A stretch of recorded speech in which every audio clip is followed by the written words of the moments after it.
Yeah. Hold up. Don't never forget about where you come from. Stay focused and look out for your people, man, because they got a lot of people that ain't got nothing. And I done seen a lot of cats separate from their people and don't do nothing for them when they get up there. Don't get that big head, because that big head will be stars, like my folks say. Stars this year won't be stars next year. It's about longevity. If you ain't got no longevity set in your heart and you ain't got the mind frame to stick to this, you might as well give it up before you start. You know what I'm saying? You know who that is. You know who we are. But listen, before we get into all that, this podcast is sponsored by the Birds Eye Law Firm, the official injury lawyers of Buku Media, located at 918 Porter Street by the Superdome. Give them a call, 504-523-5413. If you or somebody you know has been involved in an accident. Today we are here to debate some things. This is court again, if you can't tell. We have Judge Five in the building. We have legal counsel Chris J. Connor in the building. We have legal counsel Chedda Chaz in the building. I am the bailiff today. And before we get started, I'd just like to recognize that this is Five's courtroom. All rise, please. You are in the presence of greatness. This is the state versus Brandon Ingram and Zion Williamson. Please be Thank you, seated. Bailiff. Thank you, Bailiff. Lito, I appreciate you. Today in our courtroom, we're going over case number 725X. It is the state of the Pelicans, Zion Williamson versus Brandon Ingram. You will hear from both councilmen about their clients and how the Pelicans and the organization should move forward. Councilman representing Zion Williamson, please proceed. Thank you, Your Honor. You know, someone told a lie one day. They called this person the next Kevin Durant, Scottie Pippen, reincarnated, DeMar DeRozan 2.0, Slender Man, Ingram, Tiny Dog, Humble Beast. They even called him a top 100 player. Lies. This man has done nothing but continue to hold my client, Zion Williamson, a.k.a. Freaky Z, a.k.a. a.k.a. Frigidaire Fred, a.k.a. Snacky Z, back. My client's fat sometimes. He's lazy a lot of the times. And some would say he's even lacking skill in some basketball areas. Yet, the next Kevin Durant, DeMar DeRozan 2.0, Slender Man, Tiny Beast, Brandon Alvarado, has failed to eclipse my client. And the hate has been evident. The hate has been evident. Point Zion, 153 points. Point Brandon, play-in elimination. I rest my case. Well, I rest my opening statement. Pardon me.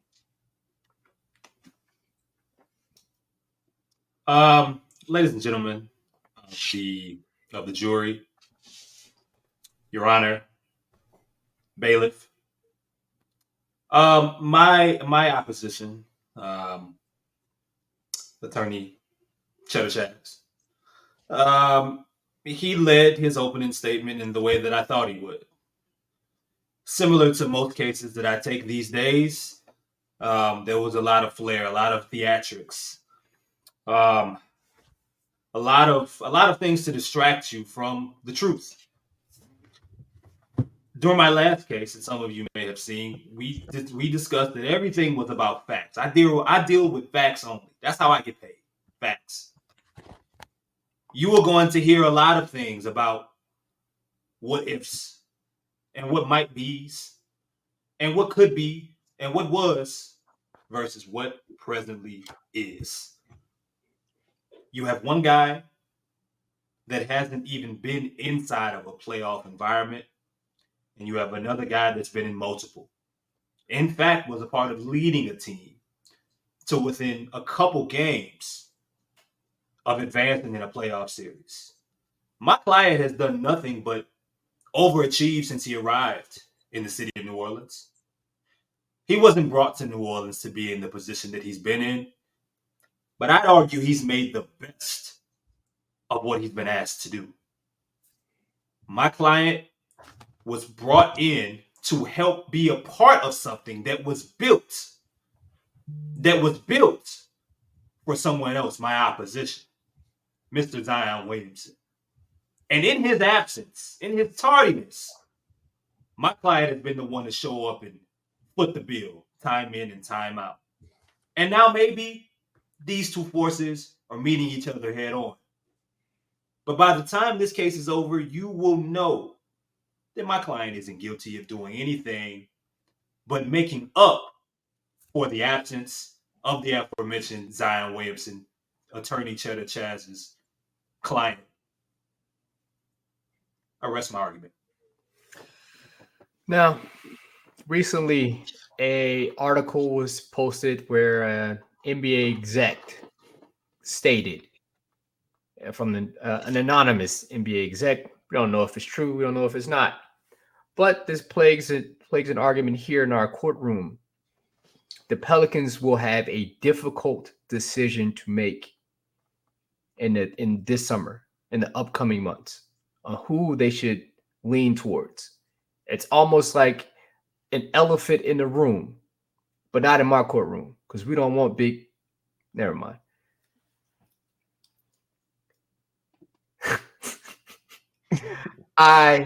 I will continue with this. Zion Williamson, Brandon Ingram. It seems as though time has come to a forefront, and we need to understand how these two players collectively have done this season and over the past 5 years. I asked our councilman here, what is the next step for the Pelicans, and how can you prove it to me? Chris Connor, attorney at law, please. Chris J. Your Honor. Chris J. Thank you, Your Honor. Got it. Thank you, Your Honor. Thank you. Appreciate that. So to know where we are today, we have to know where we've traveled. My client is a one-time All-Star since he arrived in New Orleans. My client is the most improved player of this basketball association since he's arrived.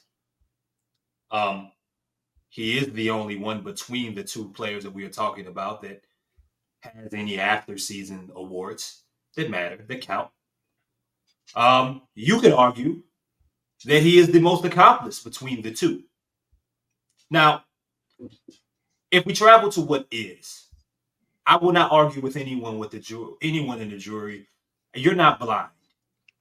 You know that my client isn't as physically or God gifted as Zion Williamson. You understand that 100%. But what you do know is that he's worked harder. He's worked 10 times harder than the player that we are talking about here in Zion Williamson. And that matters. What you put into something, your overall work ethic. If I go on a side diatribe here today, I listened to a brother by the name of Gilbert Arenas talk about, would he rather someone that was extremely talented, that had low work ethic, or would he rather someone that was adequately or maybe even low talented with a high work ethic? He chose the work ethic in the IQ. Now my client was a top 5 overall draft pick, so he's no scrub. He's 21-5-5. It's good. It's very good. Some might say in this stage where the league is progressing, it's passable. But he's still a very solid player. And it is not his fault. It is not his fault that the person that everything was built around has not done his part.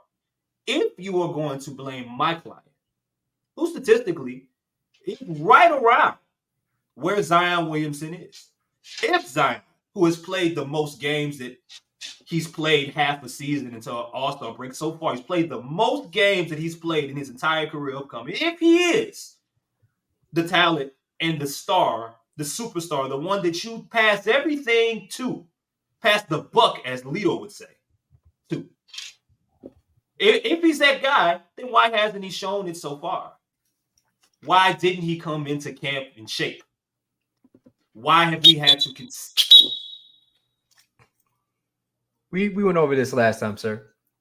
No mentioning of Bucks in my courtroom. If you're not prefacing it with the Milwaukee in front of it, we will not use those terms. Okay. Bailiff, please, the next time Chris J. Connor steps out of line, get his ass out of my courtroom. No problem, Your Honor. Been waiting to do that for a while now. No problem. As I was saying, Your Honor, may I proceed? You may. Thank you. It is not my client's fault that for the person that everything was built around, not his fault that things haven't ascended to higher heights. If he is the star, the superstar that everyone says he is, then why do we have to continue to make excuses for him to result or to match the excuses that are made for my client? Why is said client always out of shape? Why do we have to wait for the best version of him being in shape? Why do we have to wait for him to advance his game on the floor? When I see footage of my client working all of the time, I do not see attorneys Chedda Chaz's client do anything but charity events during the summer and promotional type things for Jordan. I don't see anything. And the game and his game shows it. Now, I don't want to pit these two black men together in a courtroom. I don't want to do that. That's not what I'm here for. That's not what I'm about. But what I am about is justice. What I am about is facts. And I don't think my client should be held any higher or any lower than Representative Attorney Chedda Chaz's client. If we're going to keep it even, let's keep it even. But no here and no here. I rest my argument. Chedda Chaz.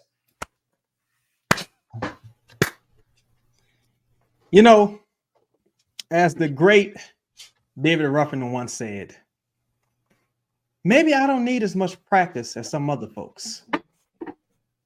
I'm the one selling all the records. They coming to see me. Ain't nobody coming to see you, Otis. Because there's only one David Ruffin. And without him, the Pelicans ain't nothing but a team in search of a David Ruffin. I say my client here, is he perfect? No. But that's not the argument. The argument here is that this man has been treated unfairly since his arrival on this team by upper management. Exhibit A, this is Drew Holiday's team. Third option, Drew Holiday. That Drew Holiday. The Drew Holiday that failed to shoot a decent amount from beyond the three-point arc after vigorous work with Fred Vinson, the shot doctor. That same Drew Holiday. Your Honor, objection. Objection. On what grounds? Drew Holiday does not deserve to be thrown in this discussion, and neither does Fred Vinson. Fred Vinson has done nothing but great things. He is the greatest shot doctor that this city. Listen, my court is not a place for lies, and your idea of these guys not being, it's part of the organization. He's making a point. I have to allow him to make said point. Next time, make sure your objections kind of have some kind of grounds for. Don't just be just baseless. Thank you. Baseless. Keep them together, bailiff. Thank you, bailiff. Yana, thank you both. He's mentioned his client has overachieved. And when I heard that, my ears perked up. Overachieved for the number 2 overall pick in the 2016 draft. Overachieved. I dare say this is as good as it gets for this gentleman. Talking about someone who doesn't have the physical gifts and talent of a Zion Williamson. Well, does he have the physical gifts and talent of a DeJounte Murray who shot and made over 50 threes, 50 more threes than Brandon Ingram? Does he have the God-given talent of a Jeremy Grant who's made 24 more threes than a Brandon Ingram? Does he have the God-given talent of a ladder pick in Jaylen Brown, who's two-time All-Star, All-NBA player, $60 million man? You know, I feel like my client has been acting from an extreme disadvantage this entire time. This organization never believed in this young man, never has. And I would even go as far as to say Zion's been a burden on this organization because of his stardom. You have a man who's known for some, nefarious things, but that's his personal life in David Griffin. And he's said that his time with arguably the second greatest player of all time and LeBron James was miserable. He didn't enjoy it. He didn't enjoy having a generational talent who carried him to multiple NBA finals and got the Cleveland Cavaliers their first championship on his back with a co-star and oft-injured Kyrie, oft-injured Kevin Love, who battled back from a 1-3 deficit in the finals. David Griffin hated that. Hated it. Didn't like it at all. Couldn't stand it. So what did he do? He hitched his wagon to the lesser talented, the seemingly more docile star, if you want to call him a star. No argument there. And for the sake of having lower expectations, because he knew if he hitched his wagon to the generational player who's capable of having 70% field goal percentage games, who's just capable of going 100% from the field on 11 shooting, who's capable of hitting 4 threes in his debut game as a rookie coming off a meniscus injury playing in bursts, he knew the expectations would be higher. So what does he do? He sweeps all of the drama, all of Brandon Ingram's lack of talent, lack of rising to the occasion, lack of three-point shooting ability, his refusal to buy into what the company has laid out for him being announced last in the games, him being Don the leader of the organization, this supposed hard work ethic that never seems to translate onto the floor when he, if I'm not mistaken, in 2, 4, 6, 8. Wow, has it been that long? In 8 seasons, this man has never finished the season aside from one time with a winning record, and that's on the back of my client's December run. That was the first time Brandon Ingram ever had a winning season. What are we talking about here? Are we talking about basketball?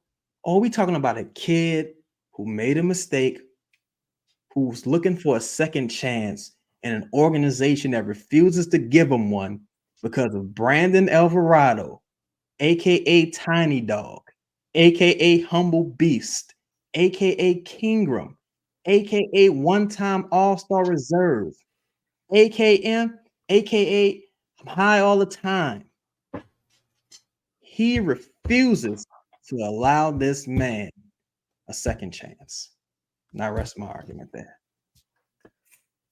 Bailiff, we're going to bring you to the stand just because we need to balance this argument. Maybe tip the scales a little bit for our jury. As you approach, again, we want the truth, the whole truth, and nothing but the truth. So help you God. Bailiff, in their arguments, they talked about the 2 stars of this franchise. And it seems like they have opposing yet understandable arguments here. What is your opinion about the state of the Pelicans and how they should move forward? First of all, Yana, thank you for having me here and asking me my opinion. Uh, both attorneys have made compelling arguments. Um, I feel like if you're personally asking me, the problem is hierarchy.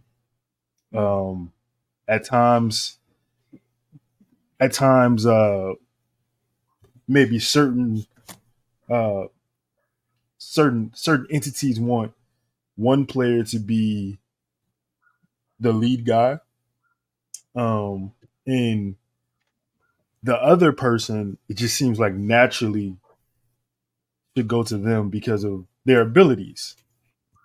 And I don't know if that's based on friendships, like attorney Chedda Chaz has said, or if it's based on just where the overall pick was picked and his state of mind and conscious and being.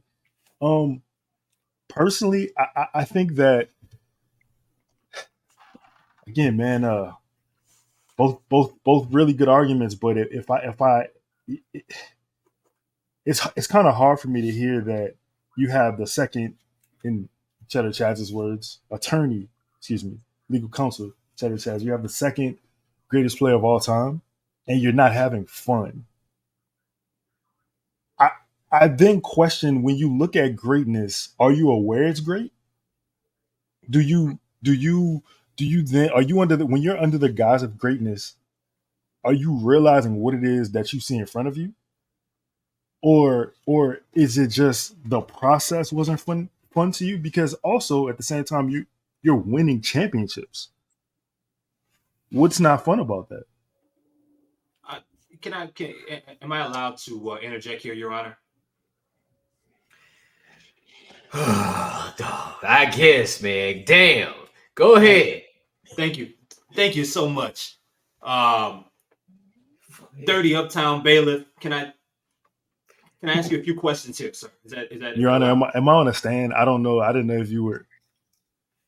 Yeah. You were on the stand. Listen, bailiff. You're not gonna go to jail. He gonna Oh, ask you a couple questions. He gonna cool. shoot No the problem. shit. Get off this. Man, Mr. what? Mr. Mr. Mr. Dirty Uptown. Yeah. Um, I've heard a few phrases here, and I want you to tell me um, what you think of here. I heard lack of shooting. Who's the first person you think of between my client and Chedda Chaz's, the Honorable Chedda Chaz's client, Zion Williamson? Who do you think of when you hear lack of shooting? I think Zion when I hear lack of shooting. Okay. But if I can further explore that question, Yep. um, both one and 14 operate in essentially the same area, so it would be a dual lack of shooting. Okay, but you answered the question already. Thank you very much. Can I ask you who do you think's the better professional between the aforementioned 114? Yeah. Well, I mean, it's hard to go against 14 in that area. He would typically get the nod. Pause. Do Your Accept, Honor? accept it. Do you would you say who would you say applies their natural abilities? Ooh, that's a little wild. Who would you say who, who would you say applies their talent defensively better consistently? 1 or 14? I'm not here to play games. I just want you to answer the question. On the basketball floor, who applies their talent better defensively? 1 or 14? Dirty Uptown, baby. Your Honor, I feel like this is a trick question. They're both pretty below average defender. So Who's been better? how do you gauge better? What's your what is your gauge? How about this? How about this? When Chedda Chaz brought up, he was mentioning something, let's say, about temptations. Would you say that temptation has interrupted certain elements of Zion Williamson's ability and growth as a basketball player? I don't. So that's a very good question, Attorney Chris J. I don't necessarily know if that is temptation. Maybe it's a lack of foundation and structure in the basketball community he's in, because you got a lot of guys out here doing a lot of freak shit, and it hasn't messed with their game. You know what I'm saying? And to answer your question, both Brandon and Zion have 115 defensive rating. So who's better? I'll let you decide. Your Honor, I want to know how on one ground we draw the line about talking about natural talent, but what he just said was allowed. This my motherfucking courtroom. It's my bailiff. He can say what he want. This my partner. You can't tell. How you gonna tell us what we gonna do?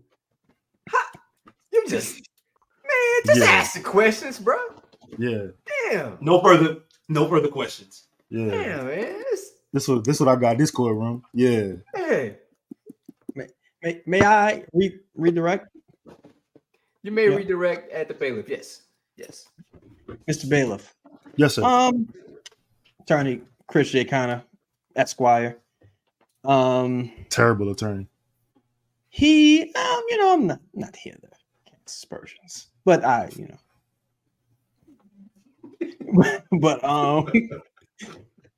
he mentioned my client's temptations, and he's also mentioned my client's unprofessionalism. And as I said at the onset of this argument, my client isn't perfect. It's a 23-year-old man who's been a global celebrity, global phenomenon since he was in middle school, right?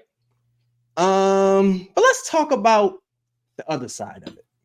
My client being 23, his client being 26, 8 years experience in the NBA, my client being in his 5th year currently. Would you say when Brandon Ingram went out with an ankle injury versus the Dallas Mavericks, while Luka continued to play with a calf injury, and Brandon Ingram returned dressed in his street clothes, sitting next to Jose Alvarado and bit him on the shoulder while placing his palm on his thigh, that was unprofessional? Bailiff, you still with me? Did we lose? Would you say that was unprofessional? Hello. I feel like that may have been unprofessional. Yes, sir. Okay. Yes. So, Yeah. would you say that Brandon Ingram, when he kicked the bottom of Dylan Brooks's loafers and injured his toe, and as a result missed 2 months, although he was cleared from injury, and continued to practice in his sneakers and go online and taunt opposing players after a victory he had nothing to do with, which was won on the back of my client? Would you say that was just immature? I mean, we didn't see him for months after that. It's crazy. I think by definition you probably would have to call it that. Yes, sir. Would you say that Brandon Ingram, who sat alongside, who just totally refused to do any press or media obligations this season, it's amazing that he still plays for the team, sat alongside my client in a with what appeared to be a different state of being during an in-season tournament press conference, and then showed up in that game versus the Lakers and scored 9 points and was never held accountable, never spoke to the media, never really addressed the issue? Would you say that was a sign of immaturity, him being 26 years old one of the longest tenured players on this team and an elder statesman in the locker room, would you say that was immature? But Attorney Chris J. Connor, I've got to agree with Attorney Chaz that was not the maturest. It was unmature. And in closing, and we don't want to have to get into the weeds here. No pun intended.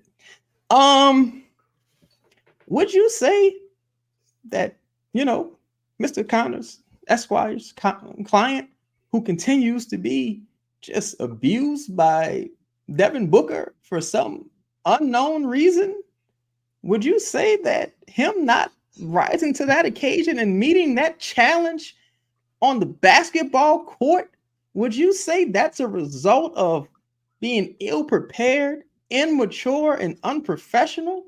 Or is that just who Brandon Ingram is? God damn, he killing you.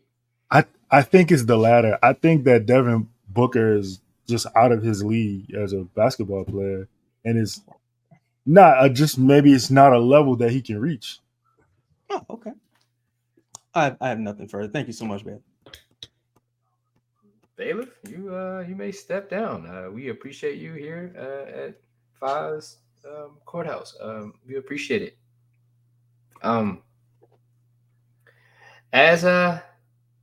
We'll have closing arguments, but I actually want to pose a question. We've talked about Zion and Brandon, but also we've talked about the organization and how they've played a major role and component in the tenure of both players. You talk about 134 games played together collectively in the 5 years that they've been on the same team, right? You had 3 head coaches in that time. We've had 3 assistants, right? I believe 3 assistants change, right? Continuity has always been a word or a buzzword that is used. Point Zion and Point Brandon have been also 2 idioms that have been used more than once, occasionally, seems like daily at times, because his team wants to play one way and then play another way. And I'll pose this question for both of you, and starting with you, Chedda Chaz, attorney at law. How does coaching play a part in this, and how has it impacted the way Brandon and Zion have, one, attempted to coexist or not attempted to coexist? Thank you, Your Honor, for your question. I'm going to take you back to this Lakers game that the Pelicans recently lost and succumbed to. The guy who David Griffin said he hated his tenure with, and that's the great LeBron James. Willie Green is a mild-mannered man. He isn't really known for picking up technicals and things of that nature. When my client was accosted while going through the rim, there's no fuss made by Mr. Green. But when Mr. Connor's client, Brandon Ingram, fouled the great LeBron James, Willie Green decides to pick up a technical while trailing in this game, an unnecessary technical. One would say he cares more about Brandon's, well-being on the floor or what have you, or ability to stay in the game than one Zion Williamson.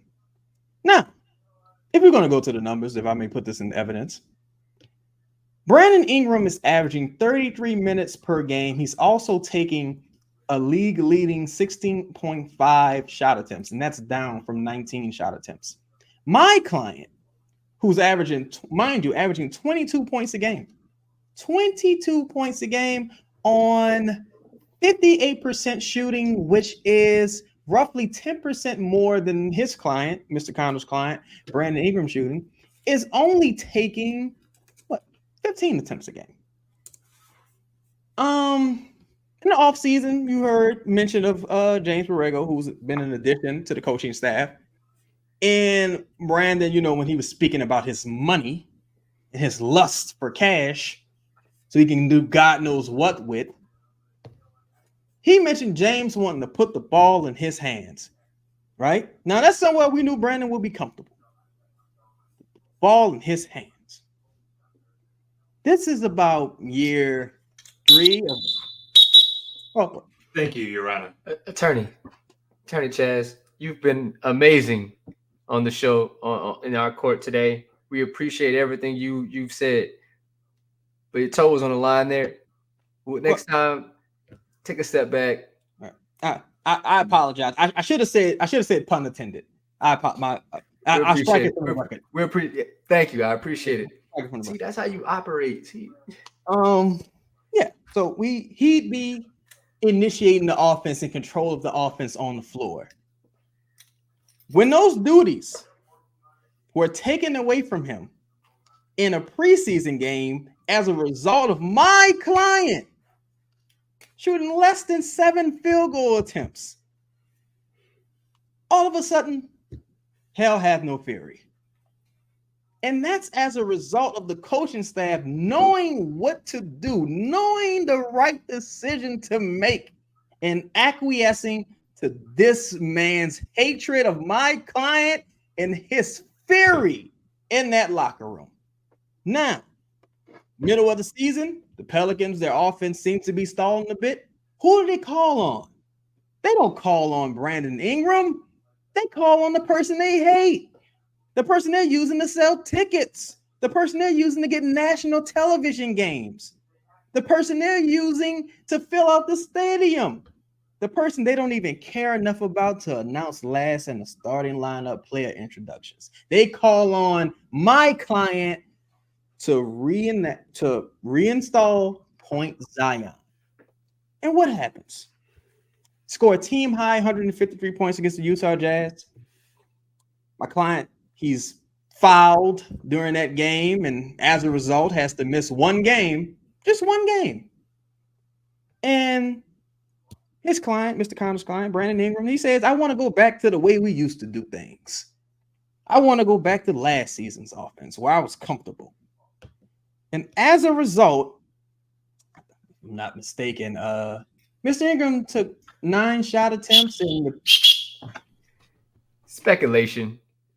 We don't know per se that he said that. We can't assume. Fair enough. Fair enough. I'll strike that from the record. Pardon me. Appreciate it. Pardon me. One can imagine someone who's been vocal in the past under previous coaches who are no longer with the organization, being Stan Van Gundy, who coined the term Point Zion. One can, presume that if one was comfortable then, he'd be comfortable now. And without Zion being on the floor, it was the perfect opportunity to go full Point Ingram or Point Brandon or Point Alvarado, whatever you want to call them. And as a result, the Pelicans were blown out by roughly 20 points versus the Oklahoma City Thunder, who my client beat earlier this year. And you saw them totally move away from that.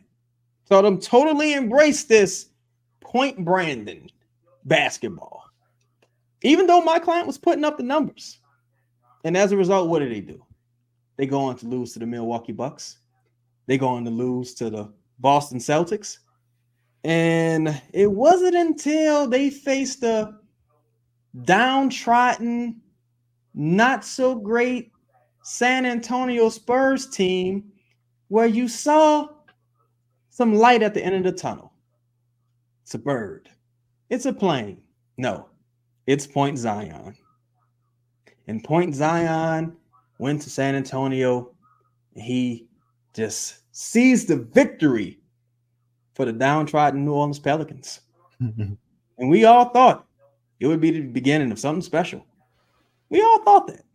But his client, Mr. Connor's client, that's why Brandon Ingram said, not so fast. Not so fast. He'd been waiting for this moment all of his life, and the coaching staff only enables this type of behavior. This man goes out, he hits 8 3-point shots against the formidable Toronto Raptors. I mean, I don't know how we managed to pull off that game. The Toronto Raptors only had to come off a double overtime game the night before. So he goes out, he hits 8 3-pointers. Coaching staff is ecstatic. This man goes on to shoot, ensuing 4 games, I believe, 3 to 4 games. He goes on to shoot. No, pardon me, 5 games. He goes on to shoot an astounding 4 from 17 from the field, from beyond the 3-point arc. Now, does the coaching staff say, hey, Brandon, we need you to do more? Does the coaching staff say, hey, Brandon, we're going to go back to this point Zion thing? It looks like it was working. Does the coaching staff say, hey, Brandon, what about the plan we had for you to shoot more 3-pointers going into this season? The man's only averaging 3. No. They just swept it all under the Zion rug. It's a conspiracy, Your Honor. It's a conspiracy. I rest.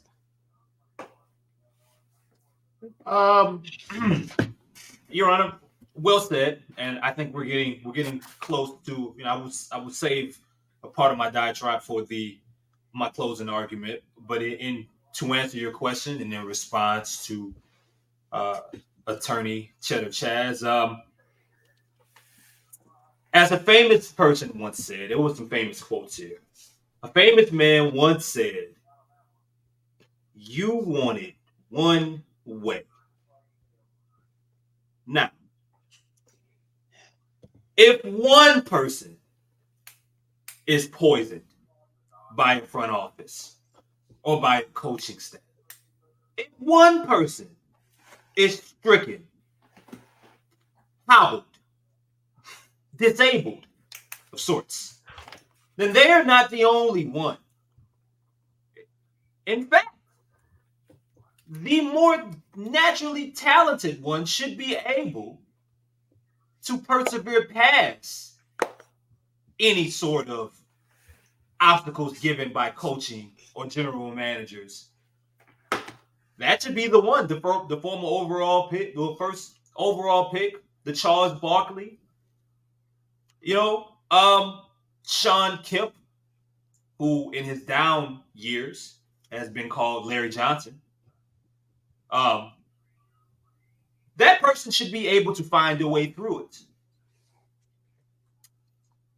I've heard throughout the season, throughout the year, pleads for Chedda Chaz's client, Zion Williamson, to do other things, to rebound. He chooses when he wants to rebound. Because if his client chose to rebound, Point Zion could be whenever he wanted it to be, if we're being honest, in a freelance offense. His client could play more defense. Attorney Chedda Chaz talked about a Laker game recently. I'm going to talk about another Laker game, the most recent one, where both clients had relatively decent starts to the game. Chedda Chaz's client had a second quarter of playing pretty good basketball, keeping the Pelicans within a game that was getting out of hand due to Los Angeles Lakers shooting the hell out of the basketball. However, in the process, vintage Chedda Chaz's clients gave up repeated defensive lapses, backdoor cuts, layups at the rim, missed assignments, while my client didn't have that issue. My client did his job defensively. Is there an issue here? Bailey, he said what I think he said. That's right. That's right, Yana. Brother, listen. You got these glasses on that I know you don't need to see. You got almost purple suit on. Who are you? Is It's that a kind of plum. turtleneck? It's plum. I don't know if. Yeah. Who are you, Antonio Daniels? Like what? There seems to be a clear bias in this courtroom, and I will not let it deter me one way or another. Am I able to finish my points? I'm getting a little flustered here. Continuously I'd be willing to be thrown in contempt.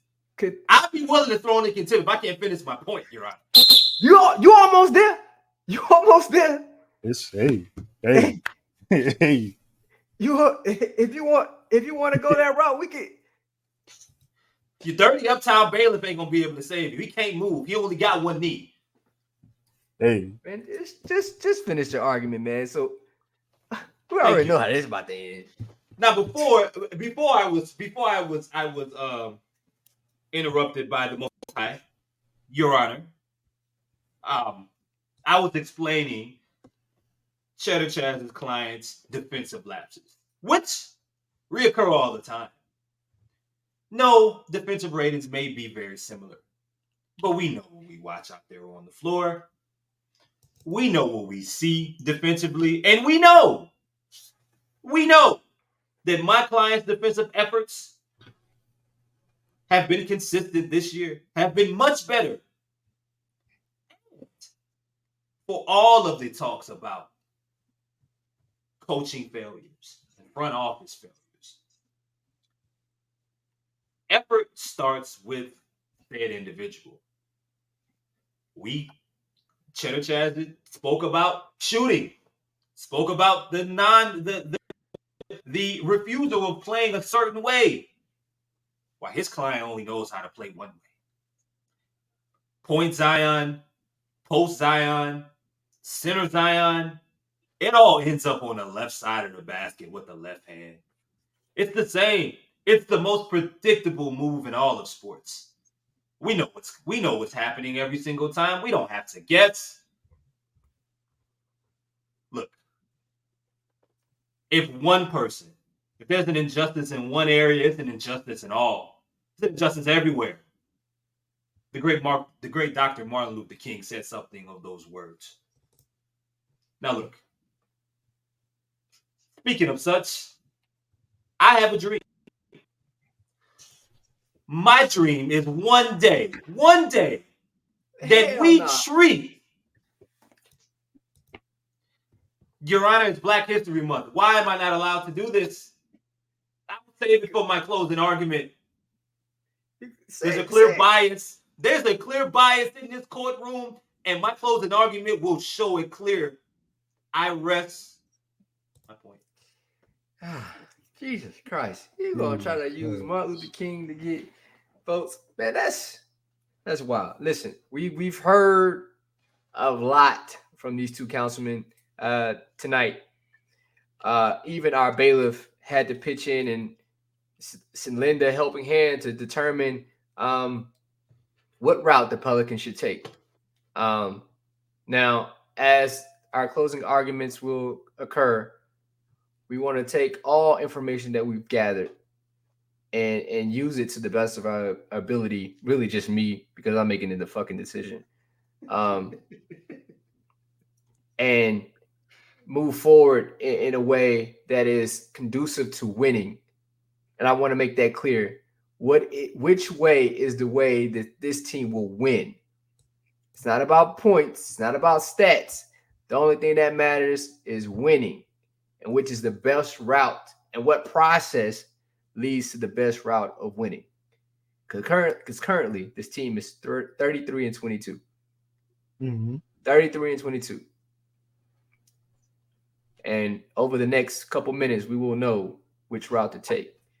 I will start with attorney at law, Chris J. Connor. Your closing arguments. Please begin. Everyone of the jury, Your Honor, DUB, attorney at law, Chedda Chaz. This conversation is about winning, as that mentioned. Winning starts with effort. It starts with dedication. It starts within. You can teach a human being a bunch of different things. You can teach them how to score. You can teach them defensive principles. You can teach them shooting forms. I argue you can't teach a person how to win. That drive has to come within. That motor, it has to arrive on its own. It can't be dependent on certain circumstances. It can't be dependent on the mood that you're in. It can't be dependent on if you're healthy or not. It can't be dependent on if you are recovering from an injury or even if you are a generational talent. It also comes from leadership. And through all of my clients' failures and all of the things, and some I can't argue. There are some things that he needs to do better. But we've never confused attorney Chedda Chaz's client to be a leader. And I'll leave with this. If we're all working, we've all been a part of the working class at one point. If you show up to work every day, or let's say you show up 40, 50% of the time, either or. But while you're there, you give it every single piece of effort that you have. You win a few awards. You take the company to certain places that they hadn't been before. You took the company to places that, let's say the person that was maybe hired before you or hired at the same time of you is out on workers' comp. And then that person comes back and wants every single thing that they haven't earned yet, without some of the awards that you've gotten, without taking the company to certain areas. They're so entitled that they believe that they should be treated the exact same way. How would you feel? You're the one putting in the work. You're the one working on your game consistently. You're the one spending your summers locking yourself in a prison or a basement to work out and hone your craft. While the more talented individual comes and goes as he chooses. No one cares. And when he comes in, he's the most popular.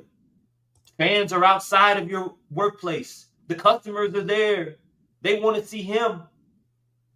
The people at the work office, they don't tell him anything because he's talented. He's Joe. Hey, that's Joe. We love Joe. We're going to give Joe a max contract, a max deal. He's proved nothing, but it's Joe. He'll come around. And here you are, brick by brick, building the best that you can out of yourself.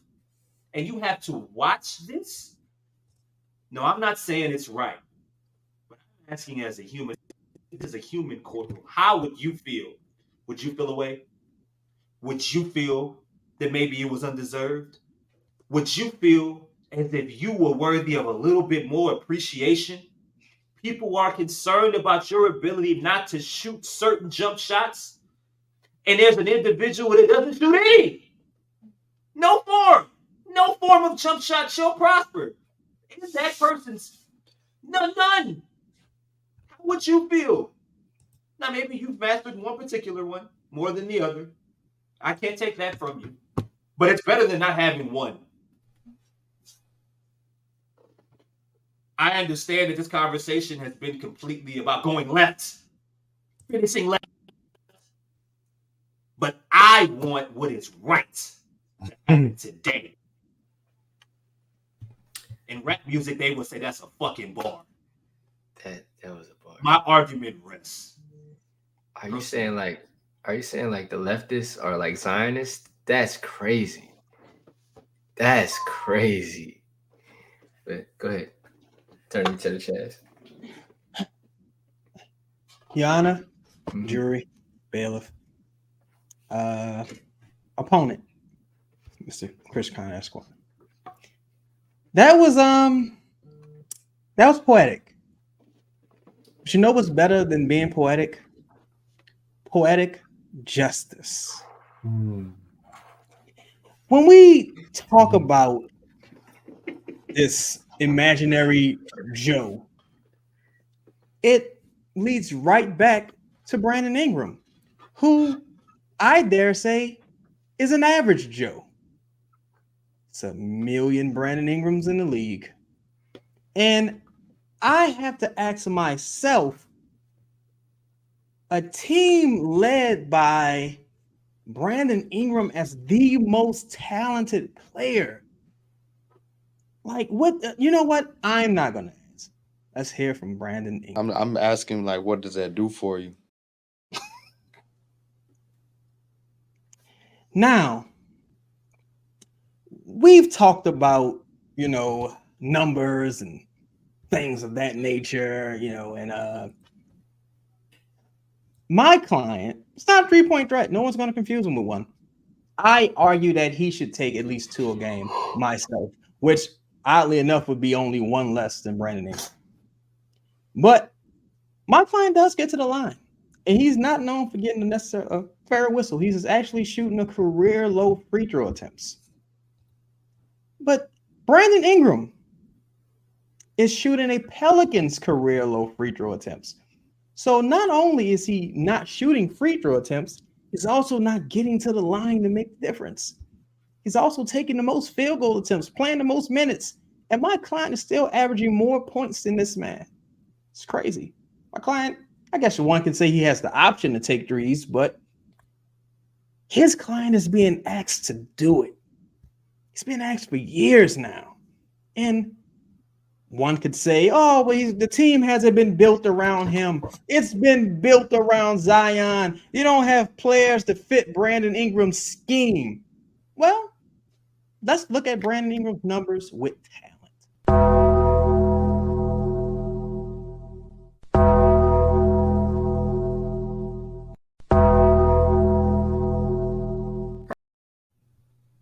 And again, I don't have all the answers here. Your Honor, you may. Bailiff, you may. But it forces me to ask an age-old question that I've asked myself during Brandon Ingram's entire tenure here as a New Orleans Pelican. I'm asking, like, what does that do for you? And I don't have an answer, Brandon. I don't have an answer. You know what? Your Honor, I apologize. I perjured myself. I perjured myself. I do have an answer. It does nothing. It does nothing. We've seen my client in not necessarily playoff situations, but we've seen him in clutch situations time and time again. We just saw this man hit a game-winning 3. We just saw this man take over, game-winning field goal while being fouled off the glass of San Antonio. Not the best opponent. We just saw him take over again in the 4th quarter versus the number 1 team in the West, the Los Angeles Clippers. We saw him take over against the Washington Wizards with some gentleman I can't even readily name who happened to outdo and outperform Brandon Ingram. And when we seen Brandon Ingram in clutch moments, there's just something different. Something that looks like this. Oh, is that a turnover?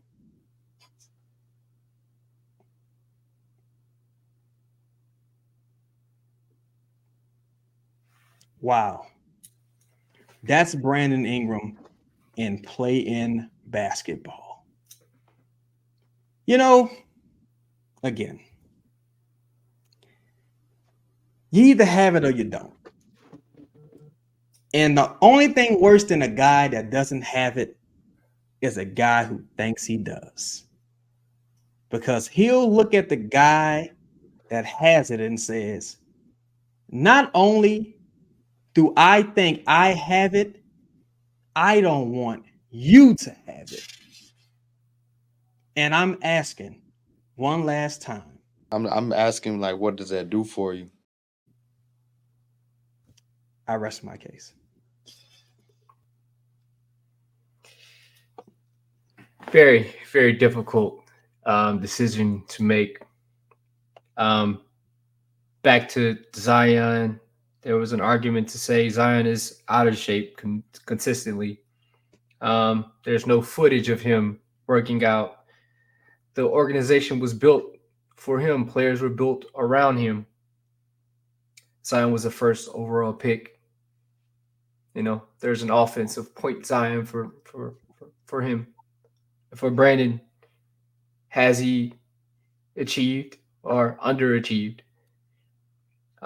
There's guys like Jaylen Brown who have multiple All-Stars, and I think he has an all NBA third team All-NBA on his resume. He's a proclaimed leader of his team because he's announced last. He was the second overall pick. There's also a point BI at times. To the point of their net rating together is atrocious, to say the least. The two best players on this team have a negative outcome or negative impact on this team, which makes guys like Jose Alvarado and Najee Marshall, Trey Murphy III, Herb Jones more valuable to you because they're really the reason why you have a 33-22 record. That's why you can't trade them. Potentially to get better. That's why. Because your stars can't cover up the holes if the other guys have them. They just can't do it. That's collective. You've had 3 head coaches. You have had 3 new assistants. You potentially pay Brandon Ingram $50 million a year next year. Again, you've had a lot of politics around this team. A lot of clicking, if you will. Both sides. But my question was, which version of this team leads to winning? And to be honest, my answer is none of it. None of it. Because this team has fundamental problems that they've yet to solve. You don't have a foundation to stand on. That's why none of these games matter. You've been in dogfights with below 200 teams, in my opinion. These are all G League-esque teams. Brandon was really good in the clutch against Memphis the other night, a couple nights ago. Zion hit a game winner against San Antonio. You should have beat those teams in 3 quarters. But that doesn't happen. And when we raise our voices to say this isn't a good process, we're met with disdain. We're met with, oh, guys, they're on a long road trip and they'll be all right. We saw this happening. We saw it already. Bailiff, are you all right? Are you drunk? Okay. Just want to make sure, man. Pardon. Okay. But organizationally, they have failed both of these players because both of them should be better than what they are. Both of them. Other teams and other executives around this league look at this organization as a joke. They literally are butts of jokes. The Knicks are the Pelicans of the East. Imagine being on the other side of that. Yeah, that's kind of crazy. So, as we leave this courtroom, neither of these attorneys, they did a wonderful job tonight. But I cannot foresay either one because it's not either of these guys' problem. It's the organization, which has failed them and honestly, they failed you. So, be well. Good night. That is my decision. Court is adjourned.